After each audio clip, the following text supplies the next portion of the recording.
Hello. तो हम लोग पढ़ रहे थे भू आकृति विज्ञान के बारे में। जहाँ तक हमने पढ़ लिया था, भौगोलिक समय सारणी पढ़ लिया था, पृथ्वी की आंतरिक संरचना। अब हम पढ़ेंगे महाद्वीपीय एवं सागरीय द्रोणी की उत्पत्ति से संबंधित सिद्धांत। तो ये पढ़ेंगे अब हम। ये किधर है? क्रस्ट हो गया था आपका।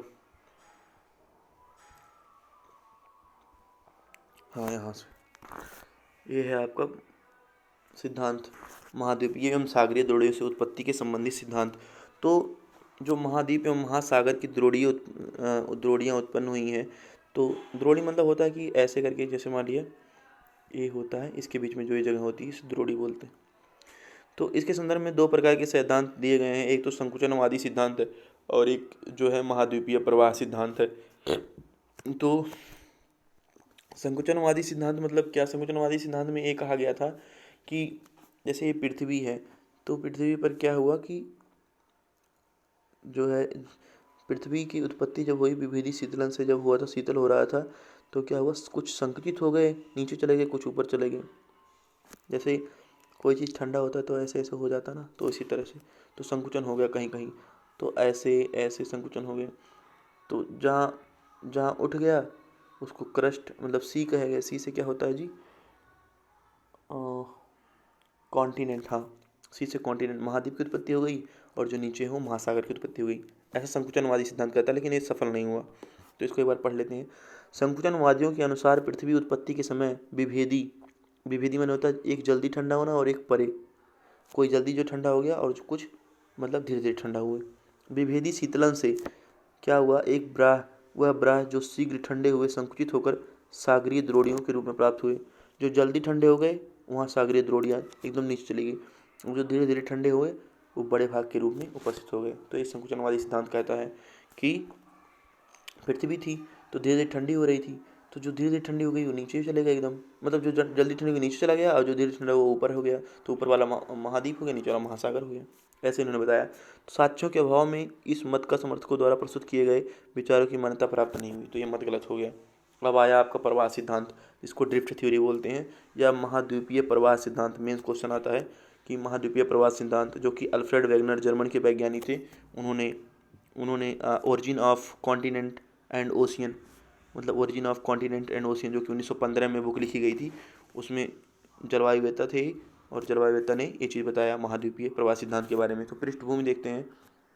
जर्मन जलवायुवेत्ता अल्फ्रेड वेगनर ने अपनी पुस्तक origin of continent and ocean में महाद्वीपीय विस्थापन सिद्धांत का प्रतिपादन किया। तो महाद्वीपीय प्रवाह सिद्धांत का प्रतिपादन किसने किया था? जर्मन जलवायुवेत्ता अल्फ्रेड वेगनर ने। अपनी पुस्तक कौन सी? Origin of continent and ocean. Origin of continent and ocean में इन्होंने ये चीज़ बताई, अल्फ्रेड वेगनर ने। तो सिद्धांत की मूलभूत जो मान्यताएं हैं वो देखिए कौन कौन सी मान्यता है। तो सियाल सीमा पर बिना रुकावट के तैर रहा है। इन्होंने बताया कि जो सियाल है, क्योंकि सियाल का घनत्व कम है, सीमा का घनत्व ज़्यादा है, तो सियाल जो है इस पर बिना रुकावट के तैर रहा है, क्योंकि ठोस सियाल का घनत्व 2.6 है और तरल सीमा का घनत्व 2.9, इसीलिए तो जिसका घनत्व कम रहता है वो तैरता है, ऐसा होता है। फिर दूसरा इन्होंने बताया कि पेंजिया की अवधारणा की बात की। पेंजिया माने होता है आल, जिया माने होता है कंटिनेंट। मतलब ये जो कह रहे थे कि जो पहले ये था कि जो संपूर्ण महाद्वीप था एक जगह ऐसे पेंजिया के रूप में था। तो क्या हुआ कि कार्बोनीफेरस कालखंड में आज के समस्त जो महाद्वीपीय अवस्थित हैं, जिसका केंद्र वर्तमान में टर्बन नगर के समीप था। वर्तमान में जो टर्बन नगर है वहाँ के समीप था ये, जिसका केंद्र था महाद्वीप का। उसमें क्या हुआ, महाभूखंड पेंजिया कहा जाता है, और जिसके चारों ओर क्या था, महासागरीय क्षेत्र पेंथालासा, जिसे क्या कहते हैं, पूरा प्रशांत महासागर भी कहते हैं। देखो ये इसको समझाता हूँ, ये जो चित्र बना है इसको समझाता हूँ। यहाँ पे जो चित्र बना है इसको मैं यहाँ से बनाता हूँ। ऐसे चित्र था, ये मलय विषुवत रेखा है, और नीचे दक्षिणी क्षेत्र में ऐसे करके ये है पूरा महाद्वीप, मतलब कोई भारत और कुछ देश नहीं था, इसी एक बहुत बड़ा भूखंड था ये। तो कार्बोनिरस काल में ये भूखंड था, और जिसका केंद्र क्या था, टर्बन, वर्तमान में जो टर्बन नगर है वहाँ था। तो ये भूखंड जो था इसे कहा गया पेंजिया। क्या कहा गया? पेंजिया। और इसके चारों तरफ जो ये जल थे इसे कहा गया पैंथालसा। Panthalassa, PANTHALASA, Panthalassa. ऐसे कहा गया पैलियो पैसिफिक ओशियन भी कहा गया, मैंने पूरा प्रशांत महासागर भी कहा गया, मतलब जो जल का मात्रा था। तो क्या हुआ कि पेंजिया के उत्तरी भाग अंगारा लैंड और जो दक्षिणी भाग था उसे कहा गया गोंडवाना लैंड। क्या कहा गया? गोंडवाना लैंड।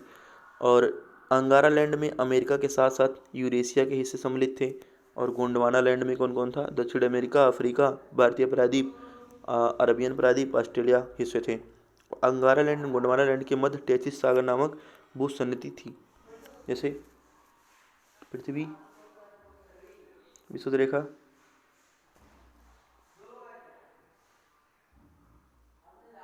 ऐसे था, तो ये बीच में क्या है? टेथिस सागर थी। बीच में टेथिस सागर, ऊपर अंगारा लैंड या लॉरेशिया, नीचे गोंडवाना लैंड। अंगारा लैंड से कौन कौन निकला? अमेरिका के साथ साथ यूरेशिया, और यहाँ पे भारतीय प्रायद्वीप, दक्षिण अमेरिका, अफ्रीका, ये सब। फिर उसके बाद क्या हुआ? इन्होंने बताया कि जुरासिक काल में जुरासिक एवं क्रिटेशियस कालखंड में पैंजिया विखंडित हुआ। पैंजिया क्या हुआ? विखंडित हुआ और दो दिशाओं में संचरित होने लगा। पश्चिम की दिशा में चंद्रमा और सूर्य के बल के प्रभाव से तथा उत्तर की ओर उत्प्लावन बल के प्रभाव से। उन्होंने बताया कि जो दो शक्तियाँ काम कर रही थी, एक पश्चिमी विस्थापन हुआ जिसमें ज्वारीय बल लग रहा था सूर्य और चंद्रमा का, और उत्तरी विस्थापन जिसमें था, ये क्या था कि उत्प्लावन बल लग रहा था। इन्होंने बताया उत्तर की ओर जो था उत्प्लावन बल लग रहा था ध्रुवीयाकर्षण बल के प्रभाव से। तो ये दो चीज़ बताए। फिर पांचवा इन्होंने बताया कि विस्थापन के प्रभाव से महाद्वीपों के पीछे टूटे हुए जो हिस्से थे वो द्वीप चरण के रूप में प्राप्त हो गए। तो इसको इन्होंने एग्जाम्पल दिया भेड़ों से। जैसे आदमी भेड़ चराता हुआ जाता है तो भेड़ पीछे पीछे जाती हैं, तो भेड़ पीछे पीछे जाती हैं जब, और जो छोटे मेमने रहते हैं वो पीछे रह जाते हैं। तो उसी तरह जब जब उसी तरह जब ये जो महाद्वीप था, ऐसे जो महाद्वीप था, तो ये जब टूटने लगा तो इसमें से कुछ भाग ऐसे जाने लगे, कुछ अलग अलग होने लगे, लेकिन जो छोटे छोटे भाग थे इसी समुद्र में रह गए ऐसे ऐसे छोटे छोटे, तो इसको द्वीप कहा गया। ठीक है, क्रम में इसी को द्वीप कहा गया। तो विस्थापन के प्रभाव में महाद्वीपों के पीछे छूटे हुए हिस्से द्वीप चापों के रूप में प्राप्त होते हैं, जबकि प्रवाह की दिशा में महाद्वीप के किनारे के मुड़ने की वलित पर्वत श्रेणी उत्पत्ति हुई। वलित पर्वत श्रेणी जैसे मुड़ जाती हैं, जब ऐसे हाथ है, ये मान लिया हमारा हाथ है, एग्जाम्पल मैंने एक बार और दिया था इसका हाथ का, और इस पर कोई कागज़ लेके आओ, कागज़ को ऐसे लाओ और हाथ आगे ऐसे थोड़ा टेढ़ा कर दो, तो ऐसे कागज़ क्या होता है, यहीं पे ऐसे मुड़ जाता है, ऐसे ऐसे हो जाता है, ऐसे कागज़ मुड़ जाता है ऊपर नीचे करके, तो इसी को वलित पर्वत कहते हैं। और वलित पर्वत कौन कौन से हैं? राकी उत्तर अमेरिका का, दक्षिण अमेरिका का, ये सब का निर्माण हुआ, हिमालय का भी निर्माण हुआ। अब देखो, सीमा द्वारा सियाल पर आरोपित घर्षण बल के प्रभाव से मुक्त होने वाली उष्मा ऊर्जा से चट्टानें पिघलकर ज्वालामुखी का रूप प्राप्त होती हैं, और चट्टानों के भ्रंशन से भूकंप प्राप्त होती हैं। तो इस प्रकार वेगनर ने जो है विभिन्न भौगोलिक परिघटनाओं की व्याख्या अपने सिद्धांत में की थी कि ऐसे ऐसे, जैसे पेंजिया टूटा, घूर्णन ज़्यादा हुआ तो उत्तर की ओर बल लगने लगा, पश्चिम की ओर जो पश्चिम की दिशा में चंद्रमा और सूर्य का ज्वारीय बल लगने लगा, ऐसा इन्होंने बताया। और इन्होंने इस सिद्धांत को जो है, सिद्धांत के पक्ष में जो है प्रमाण भी दिए। कौन कौन से प्रमाण दिए? पहला तो भूगर्भिक प्रमाण दिया, इसमें क्या था? जिग्साफिट प्रमाण। जिग्साफिट प्रमाण में आज के यदि विभिन्न महाद्वीपों को आपस में एक दूसरे के करीब लाया जाए तो अद्भुत रूप से एक दूसरे से संयुक्त होकर पुनः एक भूखंड का निर्माण करते हैं, जो कि इस बात को प्रमाणित करता है कि यह सभी खंड कभी एक साथ आपस में साथ रहेंगे। तो जिग्साफिट का मतलब हो गया कि अगर जैसे अभी मान लिया ये सब, जैसे मान लिया बहुत सारे द्वीप हैं, तो इनको एक साथ लाया जाए तो फिर से ये इसी रूप में आ जाएंगे, इनका कहना था, इसी रूप में अभी अभी भी आ सकते हैं, इनका कहना है। तो जिग्साफिट मतलब अभी अगर जो इनको एक साथ लाया जाए तो फिट हो जाएंगे, क्योंकि बहुत जगह जैसे जैसे यहाँ पे था कि ब्राज़ील का और यहाँ पे दोनों का चट्टान समान था, इस देश का चट्टान समान था, तो इन दोनों को एक साथ जोड़ दिया जाए। यहाँ पे बेसाल्ट चट्टान है तो इनको एक साथ जोड़ दिया जाए। तो जोड़ने पे क्या हुआ कि हाँ, इनका जोड़ने पे फिर से पृथ्वी जो होगी ऐसे ही शो होने लगेगी, मतलब पृथ्वी के जो महाद्वीप हैं। तो एक तो प्रसिद्ध ये हो गया भूगर्भिक प्रमाण में जिग्साफिट। दूसरा हो गया कि देखो, दूसरा यही जो मैंने मिट्टी वाला बताया, ब्राज़ील के पूर्वी किनारे की चट्टानें अफ्रीका के गिनी तट में समान रूप से पाई जाती हैं। अर्जेंटीना की विशाल चट्टानें अफ्रीका भाग में भी पाई जाती हैं, एवं उत्तर अमेरिका की new England range, Greenland, Scotland एवं स्कैंडिनेवियन श्रेणी समतुल्यता रखती है। यह समझ साक्ष्य इस बात का प्रमाणित करते हैं कि यह सभी कभी एक साथ रहे होंगे। फिर है पूरा जलवायु प्रमाण। पूरा जलवायु प्रमाण में अंटार्कटिका, जर्मनी आदि में कोयले का जो है पाया जाना। यहाँ अंटार्कटिका में कोयला भी पाया जाता है, जर्मनी में भी पाया जाता है, तो दोनों को जोड़ दो तो जोड़ते जोड़ते ऐसे आएगा, ऐसे बन जाएगा। एक प्रमाण हो गया। फिर विश्वतीय प्रदेश में हिमानी निक्षेप का पाया जाना, मतलब विश्वतीय प्रदेश में हिमानी निक्षेप पाया जाता है। यह प्रमाणित करता है कि या कि महाद्वीपों का विस्थापन हुआ है या तो जलवायु बदले होंगे। मतलब इन विषुवतीय प्रदेश में हिमानी निक्षेप पाया गया। क्या ऐसा संभव है? तो अंटार्कटिका में क्या पाया गया? कोयला पाया गया। तो क्या ऐसा संभव है? शीतकटिबंधीय है तो कोयला पाया गया, और विषुवतीय में क्या है? हिमानी पाया गया। तो ऐसा संभव नहीं है। तो इन्होंने बताया तो महाद्वीप का विस्थापन हो गया तो जलवायु बढ़े होंगे। तो जलवायु तो इतनी जल्दी व्यापक परिवर्तन होता नहीं जलवायु का, तो इसलिए अंटार्कटिका में क्या हो रहा होगा, और उष्ण आर्द्र कठोर वनस्पतियाँ पनपने, अंटार्कटिका में उष्ण आर्द्र मतलब गर्म वाली वनस्पतियाँ पनपने लगे। ऐसा तो जलवायु परिवर्तन हो नहीं सकता इतनी जल्दी। तो अवश्य ही महाद्वीपों का विस्थापन हुआ होगा। इन्होंने पूरा जलवायु प्रमाण के द्वारा ये चीज़ बताया।